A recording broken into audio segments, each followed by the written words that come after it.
Hello everyone, welcome to true IAS and PCS. Continue करते हैं अपनी डिस्कशन को। हम लोग बात कर रहे थे कि अलग अलग रीजन्स के अंदर समझने की कोशिश कर रहे थे हम कि ब्रह्मी और खरोष्टी स्क्रिप्ट जो हैं वो कहाँ कहाँ पर डेवलप हुई। क्रिस्टल क्लियर तरीके से हमें ये पता लग गया प्रीवियस लेक्चर से कि खरोष्टी स्क्रिप्ट का जो आगमन है इंडियन सब कॉन्टिनेंट के अंदर या वर्ल्ड के किसी भी कोने के अंदर, वो हम बिल्कुल पुख्ता सबूत के साथ एक पुष्टि करते हुए उसको बोल सकते हैं कि yes, it started in north western India, it reached northern India, उसके बाद it was associated with central Asia also. लेकिन ब्रह्मी को लेकर हम ये चीज़ पुख्ता सबूत के साथ नहीं कह सकते हैं। अभी तक हमने ये वाली चीज़ प्रीवियस लेक्चर से क्लियर कर ली थी। अब दोस्तों, ये जो लेक्चर है ये आपको बहुत ही ज़्यादा शार्प नज़रों से देखना है और शार्प कानों से जो एनालिसिस मैं आपको देने वाला हूँ वो आपको समझनी है। वैसे एनालिसिस से ज़्यादा फैक्चुअल कंटेंट ही है, लेकिन अलग अलग भाषाओं का स्क्रिप्ट्स का पर्टिकुलरली जो प्रचलन है वो आपको समझना पड़ेगा कि कौन सी स्क्रिप्ट का जो एसोसिएशन है वो किसके साथ है और एक स्क्रिप्ट के साथ एसोसिएटेड दूसरी कौन सी स्क्रिप्ट है और दो स्क्रिप्ट मिलकर कौन सी लैंग्वेज का निर्माण करती हैं इंडिया के अंदर और इंडिया के अलग अलग अलग कोनों के अंदर। इस चीज़ को आपको काफ़ी अच्छे से डिटेल मैनर में समझना पड़ेगा। ठीक है, तो इसी के साथ दोस्तों हम अपनी डिस्कशन स्टार्ट करते हैं। हमारा जो अगला पैराग्राफ है उससे हम लोग बात कर रहे थे ब्रह्मी स्क्रिप्ट के बारे में। ब्रह्मी स्क्रिप्ट की ना डेवलपमेंट जो है वो अलग अलग स्टेजेस के अंदर देखी गई है। ऐसा कभी भी नहीं हुआ हमारे इंडियन सब कॉन्टिनेंट के अंदर कि हम सिर्फ एक स्क्रिप्ट का नाम दे रहे हैं ब्रह्मी स्क्रिप्ट। देखो क्या हुआ था कि खरोष्टी स्क्रिप्ट तो जो है थर्ड सेंचुरी बीसी के अंदर, थर्ड सेंचुरी सी के अंदर डाई आउट कर गई थी। ठीक है, जो ब्रह्मी है वो आगे चलकर डेवलप होती रही और जैसे डेवलप वो होती रही तो वक्त और ज़माना बदलता रहा। और जब वक्त और ज़माना बदला तो ब्रह्मी का जो ओरिजिनल अस्तित्व था अलग अलग रीजन के अंदर जाने के बाद जो इन्फ्लुएंस था उसका वो भी अलग तरीके से हमें नज़र आता है। उसकी जो छवि है वो बदलने लगी जैसे जैसे रीजन और स्टेट के बारे में हम बात करते हैं इंडिया के अलग अलग कोनों के अंदर। तो ब्रह्मी की स्टेजेस जो है, ब्रह्मी स्क्रिप्ट की जो डेवलपमेंट है वो अलग अलग स्टेजेस के अंदर हम उसको समझ सकते हैं। सबसे पहले अगर हम बात करें initial stages of the development of Brahmi script, इसके जो नाम दिए जाते हैं अलग अलग ब्रह्मी स्क्रिप्ट के, उनको लेबल जो करा जाता है वो डायनेस्टीज़ के बेसिस पर करा जाता है। फॉर एग्जांपल अशोकन ब्रह्मी, यानी कि अशोकन एम्पायर के टाइम पर, मौर्यन एम्पायर के टाइम पर ब्रह्मी की स्क्रिप्ट अलग थी। कुषाण ब्रह्मी, कुशानास के टाइम पर ब्रह्मी थोड़ी सी अलग हुई। और गुप्ता ब्रह्मी, गुप्ता एम्पायर के टाइम पर ब्रह्मी स्क्रिप्ट थोड़ी सी अलग हुई। अब यहाँ पर अलग होने का मतलब क्या है? क्या स्क्रिप्ट ही बदल गई या उसका बेस ही बदल गया? ऐसा नहीं था दोस्तों। जिस तरीके से भाषा तो एक ही है कि हम शब्दों का उच्चारण कर कर उसको प्रयोग करेंगे, लेकिन अगर हम उसको लिखावटी तौर पर लिखेंगे तो हमें शब्दों का जो चयन है वो अच्छे से करना पड़ेगा। तो अगर ब्रह्मी के बारे में हम बात करें तो जो हम बात करें कि अशोकन एम्पायर के टाइम पर इसका जो अस्तित्व था वो थोड़ा सा अलग था। ठीक है, कुशांस के टाइम पर जो इसका अस्तित्व था वो अलग था। एंड सिमिलरली गुप्तास के टाइम पर अलग तरीके से ब्रह्मी स्क्रिप्ट थी। तो हम चाहे बात अशोकन ब्रह्मी की कर लें, कुषाण ब्रह्मी की कर लें या गुप्ता ब्रह्मी की कर लें, ये जो डायनेस्टिकल टाइम पीरियड है अलग अलग डायनेस्टीज़ का, और इसके अंदर अगर हम ब्रह्मी की स्क्रिप्ट को समझने की कोशिश करें तो उसका प्रभाव जो हमें देखने को मिलता है वो इस लिखावटी शब्दों के अंदर, लेटर्स के अंदर देखने को मिलता है अलग अलग तरीके से, जो आपको यहाँ पर देखने को मिल रहे हैं।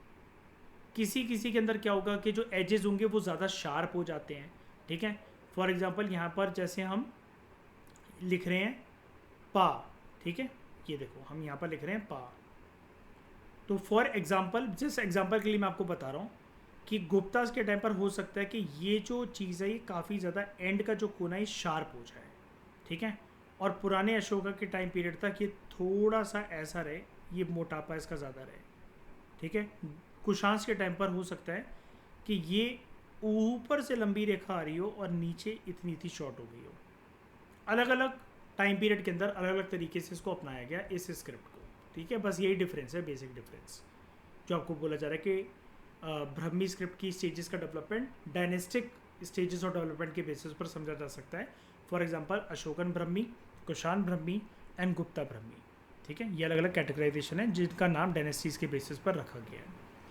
अब एक एपिग्राफिस्ट थे जिनका नाम था मिस्टर DC सिरकार।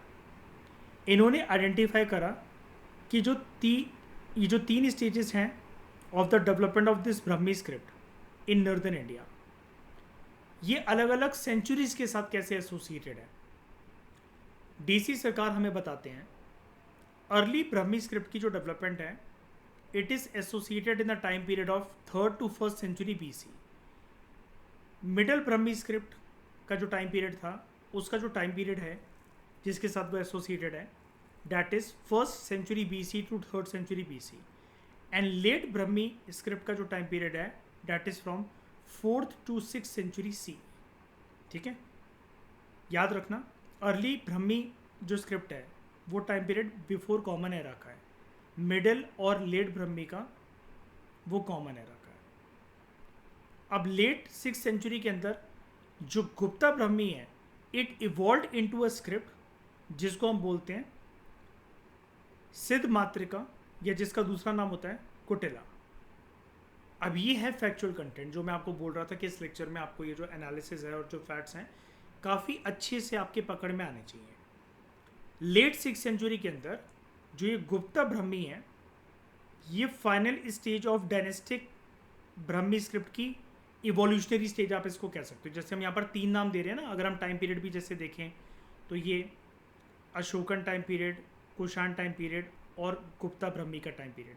तो ये गुप्ता वाला जो टाइम पीरियड है लेट 6th सेंचुरी BC के अंदर, यहाँ पर जब ये ब्रह्मी स्क्रिप्ट इवॉल्व होती है it reached its epics point to the point of zenith, सबसे टॉप के पॉइंट पर, और उसका जो एक नाम प्रचलित होता है फिर वो होता है एज सिद्ध मात्रिका या फिर कुटिला, जहाँ पर हमें इस स्क्रिप्ट के अंदर शार्प एंगल्स देखने को मिलते हैं at lower right hand corner of each letter. जैसा मैं आपको अभी बता रहा था, हम लोग जो का देख रहे थे उसके अंदर हम इस तरीके से शार्प एजेस जो हैं, पहले क्या है, पहले वो मोटे एजेस हैं मान लो, ठीक है। किसी के अंदर क्या है कि ये सिंपली ऐसा है कि ज़्यादा कर्व ले रहा है, लेकिन यहाँ पर गुप्ता टाइम पीरियड के अंदर ये जो एजेस हैं ये शार्प हमें देखने को मिलते हैं कुछ कुछ लेटर्स के अंदर। ये आपको समझना नहीं है, बस मतलब सुन लिया आपने काफ़ी है, ना इसके कोई नोट बनाने या ना आपको दोबारा बुक रीड करने की इसके लिए नीड है। रीजनल डिफरेंसेस जो हैं ब्रह्मी स्क्रिप्ट को लेकर इस टाइम पीरियड के बाद और शार्पर तरीके से हमें देखने को मिलते हैं। यानी कि अगर हम प्रॉपर तरीके से भारत के नक्शे को समझें और जहाँ जहाँ पर भी हमें ब्रह्मी स्क्रिप्ट का जो आगमन है वो देखने को मिलता है धीरे धीरे कर, तो हमें एक चीज़ यहाँ पर नज़र ये आएगी कि ब्रह्मी स्क्रिप्ट चाहे यहाँ पर रीजन A में, रीजन B, C, आगे चलकर तमिल ब्रह्मी स्क्रिप्ट भी डेवलप हुई, ठीक है, कहीं पर भी अलग अलग कोनों में जो डेवलप हुई। तो जैसे जैसे रीजन्स बदलते चले गए तो ब्रह्मी स्क्रिप्ट के अंदर कुछ कुछ इवोल्यूशनरी फीचर्स उसके चेंज होते चले गए, ठीक है। तो इस तरीके के जो क्वेश्चन था, जैसा कि मैं आपको बता रहा था दोस्तों, ये नाम आपको इग्नोर नहीं करने चाहिए, अपनी सेफर साइड के लिए आपको पता होना चाहिए। जैसे अगर आपको क्वेश्चन आ जाए कि JF फ्लीट, ठीक है, DC सरकार, तो ये कौन है, ऐसे 3-4 नाम और आ जाए कि ये आर्कियोलॉजिस्ट थे, एपिग्राफिस्ट थे, हिस्टोरियंस थे, पेंटर्स थे, तो ये आपको पता होना चाहिए कि मॉडर्न इंडिया के साथ ये कौन से नाम एसोसिएटेड है, इनका प्रोफेशन क्या था। अब मॉडर्न नॉर्दर्न इंडिया की अगर स्क्रिप्ट्स की दोस्तों अगर हम बात करें, ठीक है, सिर्फ हम यहाँ पर बात कर रहे हैं उत्तर भारत की, तो वो जो स्क्रिप्ट्स हैं वो डेवलप होती हैं इसी सिद्ध मात्रिका से। और सिद्ध मात्रिका जो है स्क्रिप्ट वही किसके साथ कंसर्न्ड है, कनेक्टेड है, ये कुछ नहीं है, ये एक ब्रह्मी स्क्रिप्ट ही है। लेकिन फिर हम इसको अलग से नाम क्यों दे रहे हैं? बिकॉज जब ब्रह्मी स्क्रिप्ट अपने एपेक्स पॉइंट पर पहुंची थी during the time period of Gupta empire in late 6th century BC, तब उसका नाम जो होता है वो सिद्ध मात्रिका होता है, ठीक है। Gupta Brahmi evolve into a script known as Siddha Matrika, वो एक अलग ही प्रकार की ब्रह्मी स्क्रिप्ट बन गई जिसका दूसरा नाम भी आपको पता होना चाहिए, विच वॉज नोन एज कुटिला। ठीक है, इसको आप सिद्ध मातृका कह लो या फिर कुटिला कह लो। अब जो हम हिंदी भाषा के लिए जिस लिपि का उपयोग करते हैं, जो अभी हमने 1-2 लेक्चर पहले समझा, वो क्या है? देवनागरी। तो हिंदी भाषा की जो लिपि है, जिसको आप नागरी भी कह सकते हो या देवनागरी भी कह सकते हो। आप में से अगर जिसको नहीं पता तो आपके लिए एक नई अंडरस्टैंडिंग ये है कि आप देवनागरी को नागरी भी कह सकते हो। ठीक है, ये प्रॉपर तरीके से एज अ लिपि, एज अ स्क्रिप्ट स्टैंडर्डाइज होती है बाय अबाउट 1000 सी। और फिर ईस्टर्न इंडिया के अंदर जो स्क्रिप्ट है, जिसको हम प्रोटो बंगाली स्क्रिप्ट या फिर गोदी स्क्रिप्ट कहते हैं, वो आगे चलकर डेवलप हुई इन 10th एंड 14th सेंचुरी। और उसके बाद जब एक स्क्रिप्ट पूरी तरीके से रेडी हो जाती है, जब ये टॉपिक को मैं आपको पढ़ा रहा था, तो याद है मेघा, मैंने आपसे सबसे पहला सवाल यही पूछा था कि स्क्रिप्ट की ये जो आगे चलकर जो दिशा और दशा होती है, वो किस चीज़ की तरफ हमें इशारा करता है कि स्क्रिप्ट में आगे चलकर क्या बनेगा। ये स्क्रिप्ट किस चीज़ का बेस होता है? लैंग्वेज का। तो ये डिस्कशन अब हमारे काम आ जाती है अंडरस्टैंडिंग कि जब ये पूरी स्क्रिप्ट रेडी हो गई हर एक तरह की, हर एक रीजन के अंदर, नर्दर्न इंडिया के अंदर आपने देख लिया कि ये जो नर्दर्न इंडिया के अंदर जो ब्रह्मी स्क्रिप्ट है, इट इमर्ज आउट ऑफ सिद्ध मातृका कुटिला, which was a Guptan empire की गुप्ता ब्रह्मी स्क्रिप्ट। ठीक है, नागरी देवनागरी भी उत्तर भारत के अंदर 1000 CE तक पूरी रेडी हो जाती है in the form of script. Eastern India के अंदर जो प्रोटो बंगाली या गोदी स्क्रिप्ट है, वो 10th और 14th सेंचुरी के अंदर रेडी हो जाती है। ये सारी बातें हम दोस्तों इर्द गिर्द कर रहे हैं ब्रह्मी स्क्रिप्ट की। ठीक है, फिर बहुत ही जल्दी हमें लैंग्वेजेस का इमर्जेंस देखने को मिलता है इन सारे कोनों में, जहाँ जहाँ पर ये ब्रह्मी स्क्रिप्ट कंप्लीट तरीके से इवॉल्व होती है और रेडी होती चली गई।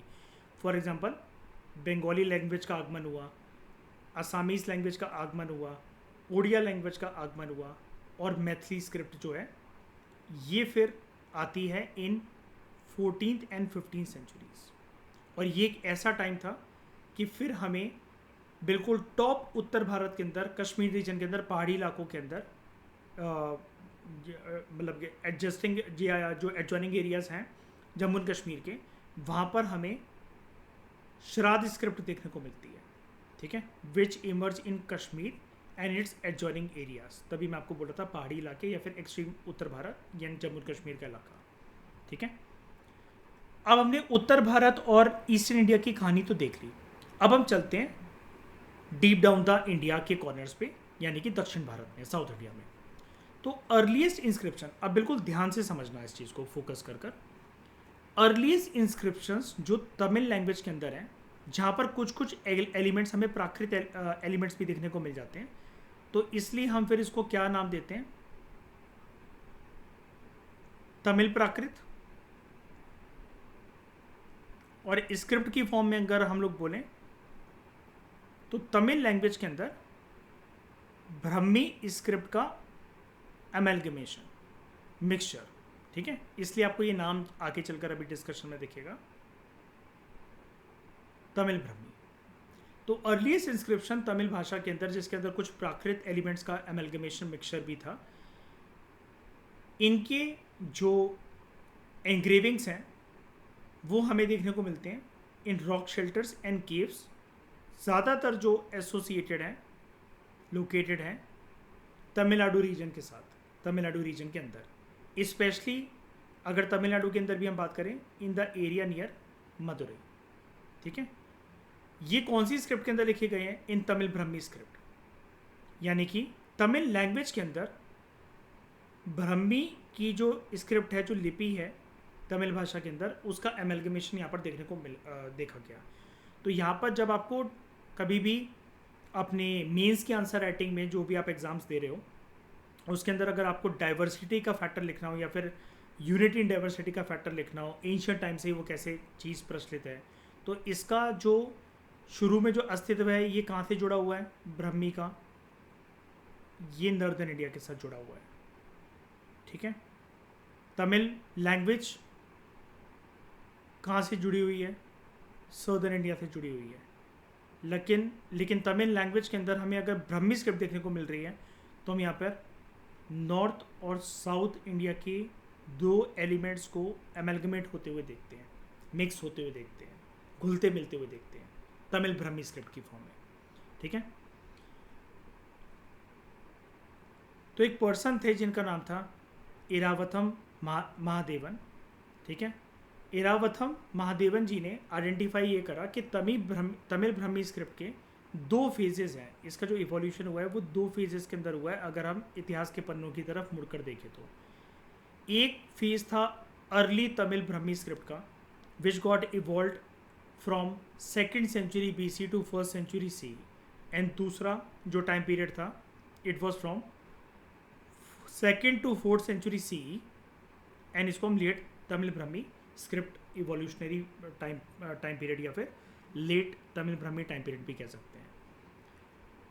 अब 3 सदर्न स्क्रिप्ट्स इमर्ज होती हैं दक्षिण भारत के अंदर ही। 3 सदर्न स्क्रिप्ट्स हमें देखने को मिलती हैं, नामी जब सदर्न स्क्रिप्ट्स हैं तो दक्षिण भारत के अंदर इवॉल्व हुई इन अर्ली मेडिवल पीरियड। ये तो बात हो गई यहाँ पर एंशिएंट टाइम पीरियड की। अर्ली मेडिवल पीरियड के अंदर हमें देखने को मिलती है एक ग्रंथा स्क्रिप्ट, दूसरी तमिल स्क्रिप्ट और तीसरी वट्टिलुटु स्क्रिप्ट।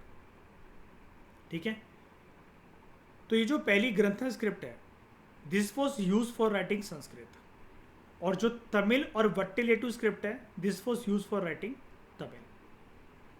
ये चीज़ आप याद रख सकते हो। ठीक है, ग्रंथा स्क्रिप्ट जो है ये डिराइव हुई थी from southern Brahmi script of Prakrit inscriptions of early Pallavas. आप सिर्फ इतना भी याद रख सकते हो कि Grantha script was associated with Pallavas period, Pallavas dynasty. ठीक है, वट्टिलुटु स्क्रिप्ट जो है, ठीक है, इसका जो इमरजेंस है वो हमें तमिल ब्राह्मी स्क्रिप्ट के साथ देखने को मिलता है इन अबाउट 5th century। ठीक है, बड़ी सारी सेंचुरीज तक ये वट्टिलुटु स्क्रिप्ट कंटिन्यूड रही, specially in the Chera kingdom. ठीक है, और ये जो तमिल स्क्रिप्ट है ये सबसे पहली बार अपीयर होती है in Pallava territory, in Pallavas time period in 7th century CE, और ये फिर फैलती चली गई in far south India in the Chola period. ठीक है, तो यहाँ पर अगर कोई ऐसा क्वेश्चन आ जाए तो आपको बस इतना ध्यान रखना है, इतने से बस आपको नोट्स बनाने, कि ये जो ग्रंथा स्क्रिप्ट है this is associated with Pallavas. ठीक है, उसके बाद ये जो वट्टिलुटु स्क्रिप्ट है, वट्टिलुटु स्क्रिप्ट जो है it is associated with Cheras. ठीक है, और जो तमिल स्क्रिप्ट है initially it was associated with Pallavas, बाद में it became part of Cholas. ठीक है, बाद में it became part of Cholas. और अगर आप इनके टाइम लाइन की तरफ अगर आप देखोगे, इनका पर्टिकुलर टाइम फ्रेम को अगर आप कैलकुलेट करोगे तो आपको यहाँ पर एक और एनालिसिस मिल सकती है, और वो ये है कि जो सबसे पहले यहाँ पर आगमन होता है वो होता है ग्रंथा स्क्रिप्ट का दक्षिण भारत के अंदर, फिर वट्टिलुटु का 5th century के अंदर, और उसके बाद तमिल स्क्रिप्ट का 7th century CE के अंदर। लेकिन इस पूरी डिस्कशन में जानने वाली बात यह है कि जो एंसेस्ट्री है तमिल स्क्रिप्ट की, it has its roots in Brahmi script. ठीक है, although it was not directly derived from Tamil Brahmi script. ठीक है, तो ये बनाई कैसे गई फिर तमिल स्क्रिप्ट, इसका आगमन कैसे हुआ? जो ग्रंथा स्क्रिप्ट थी उसको सिंप्लीफाई करा गया थोड़ा सा, और उसके अंदर ग्रंथा स्क्रिप्ट के अंदर वट्टिलेटू के जो लेटर्स थे, वट्टिलेटू स्क्रिप्ट के जो लेटर्स थे उसको डाला गया, और उसके बाद तमिल लैंग्वेज भी एनरिच हो गई और ये तमिल स्क्रिप्ट और ज़्यादा एनरिच हो गई। तो आप ऐसा कह सकते हो, ये जो तमिल स्क्रिप्ट है, ये तरीके से आप ऐसा मान लो कि ये एक सब्ज़ी बनानी है आपको, तो ये तमिल स्क्रिप्ट एक सब्ज़ी है जिसके अंदर 2 मिर्च मसाले डाले गए हैं। सबसे पहले तो ये ग्रंथा स्क्रिप्ट है वो, और उसके अलावा जो ये वट्टिलुटू है इसके सिर्फ कुछ लेटर्स डाले गए, और ग्रंथा स्क्रिप्ट को सिंप्लीफाई कर ऐड करा गया, तो वो बन गई तमिल स्क्रिप्ट।